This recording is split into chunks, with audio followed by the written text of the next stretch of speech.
Welcome to the first episode in a Legendarium series called Early Medieval Life. This episode, A Peasant's Farm, we will take a look at how the Anglo-Saxon peasants of England, then a nation of hamlets, provided for themselves. They had to plow their own fields, build their own houses, make their own bread, and still found enough time to fight in the king's wars and carry on a rich religious life. The first Anglo-Saxon settlers who came to Britannia during the 400s and 500s hacked their farms out of the woods. These settlers sometimes started off as individual families living on their own, but over time they gathered in hamlets. Freeholding peasants gradually became fewer in number as kings bought up land from peasants during times of distress. Most wound up in some form of tenancy. There were many degrees of freedom and unfreedom in Anglo-Saxon England, from a freeholding churl to a slave. Almost everyone did services for somebody higher up the social ladder. In any case, someone needed to do the dirty work, and there was much to be done. While the Romans preferred houses and workshops built in neat straight lines, the new settlers dwelled in mud huts along lanes that ran jagged through the village. Peasants were expected to keep food on the table and pay their taxes to the kings and the nobles. After the collapse of the Roman Empire, skilled trades like pottery making and construction simply vanished. So in these new hamlets, rarely home to more than a few hundred people, Saxon peasants learned to become jacks of all trades. They served as woodcutters, builders, farmers, livestock handlers, bakers, and served in the peasant militia during summer. Those who did not work did not eat. Our word acre comes from an old Saxon word that describes the amount of land a man could expect to plow in a day. The peasants did so with a wooden plow harnessed to a pair of oxen, which were strong enough to pull plows through the mud. Horses became increasingly rare after the fall of Rome, and if any were around, they probably belonged to the king or his men. Plowmen drove the oxen onward with the command, "Walk on," and then tried to keep the plow furrowing the ground.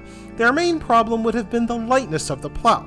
A plowman had to keep constant pressure on it to keep the plow in the ground while also making sure the oxen marched in something that resembled a straight line. Peasant boys who guided the oxen are described as shouting themselves hoarse to keep the scrawny animals in a straight line. Though the plowing might only take a few days, after that came planting the seeds, protecting them from birds, an entire summer of pulling weeds, harvesting and threshing the wheat, and finally pruning the trees if the village happened to have them. This brutish toil consumed the entire year. Pregnant women joined men in the fields, while children as young as 3 years old frightened birds away from seeds with stones, shouts, and clapping. Most families had at least a few animals to their name, like chickens, goats, and sheep. When not working the fields, peasants harvested hay, sheared sheep, built ox stalls, and mended hedges. One of the most important tasks would be maintaining the village fence to keep out the boars and the wolves. During the Anglo-Saxon era, forests covered about 70% of England. To build their houses, whether peasant hovels or a lord's hall, the Saxons used spindly branches and wove them into hurdles. Rough peasant hands firmly but carefully twisted 60 branches around these hurdles to build a wall.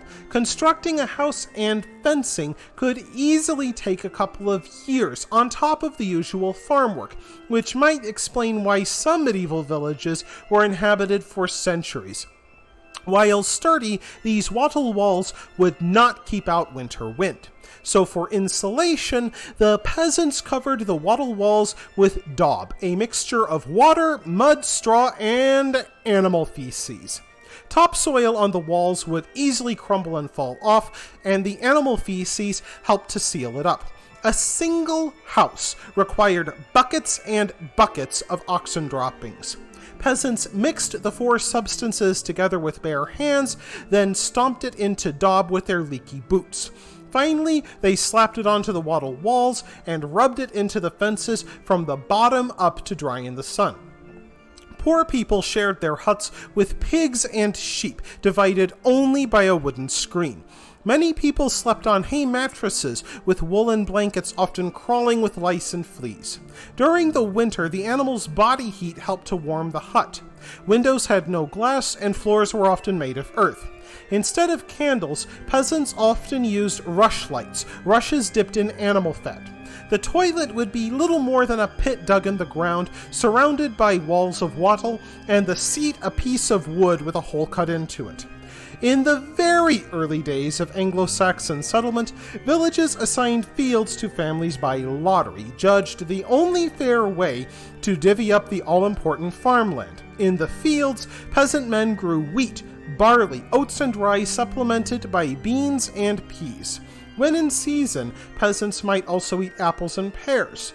Meat would only be eaten during the winter after the slaughtering of cows or pigs, and sheep were used mainly for wool and milk rather than mutton.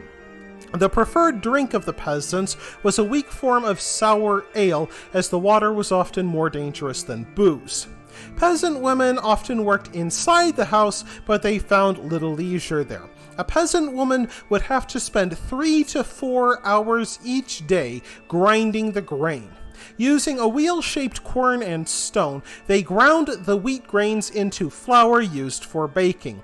After that, they kneaded it into dough with some water to bake into loaves of black, bran-heavy bread over a fire in the center of the house, since bakers were really not available back then. A peasant fire would be very small, as cutting wood was very time-consuming. Children would often be assigned the task of gathering wood for the fire. And these loaves of brittle fire-baked bread often contain tiny amounts of ground stone from the querns. Any Saxon peasant who lived to the age of 40 would have likely ground all the enamel off his teeth, making chewing extraordinarily painful. While it would seem that war presented just another hardship to the early medieval peasant, to them war was a cultural obsession, much like football or baseball today. All peasant men and boys between the ages of 15 and 60 could be called up to serve in the Fyrd, the peasant militia that served during the summer when men could be spared from the fields. Peasant soldiers who excelled in battle or performed some great deed might be rewarded by their king, but that didn't happen often. During the 500s and 600s, England saw no less than 30 different kingdoms rise and fall. All of them fought to expand their territories, and peasants living near the borders of 2 kingdoms might find themselves taxed twice by each king. And since there was no currency, taxes would be paid either in goods, like food, or in labor, like service in the king's army. What about the religious life of a peasant? Well, if they lived before the coming of Christianity, they worshipped Woden, Freya, and Thor. When they celebrated the new year on the first day of November, they held a Blod Month, or Blood Month. During this so-called time for immolations, the Anglo-Saxons slaughtered sheep and cows to gain favor with the gods. Anglo-Saxons directed this slaughter towards older and sicker animals unlikely to survive the winter, thus providing meat and skins for the cold months. In especially dire times, the Anglo-Saxon might even perform an odd human sacrifice or two. After the coming of Christianity, covered markets or alehouses served as churches for early medieval communities. When lords began appointing parish priests to serve villages, they were often slaves owned by the lord of the manor. Many became notorious for drunkenness and violent behavior, yet they worked the fields alongside peasants when not preaching during the Sabbath. Yet these priests were charged with teaching the children their catechism, administering the sacraments, and performing rites. Reflecting the beliefs of the other peasants, priests often mix a little pagan magic into their Christianity, sprinkling holy water mixed with honey and barley over the fields while singing hymns in the belief this would make the fields fertile. This is an example of how early Christianity was often a blend of the Gospels and paganism. And this wraps things up for this episode of The Legendarium. I hope you enjoyed it. If you like what you saw, press like. If you want to see more, press subscribe. And if you've got anything to say, let me know in the comments section. Thanks again for joining me, and I hope that you have a great rest of the day.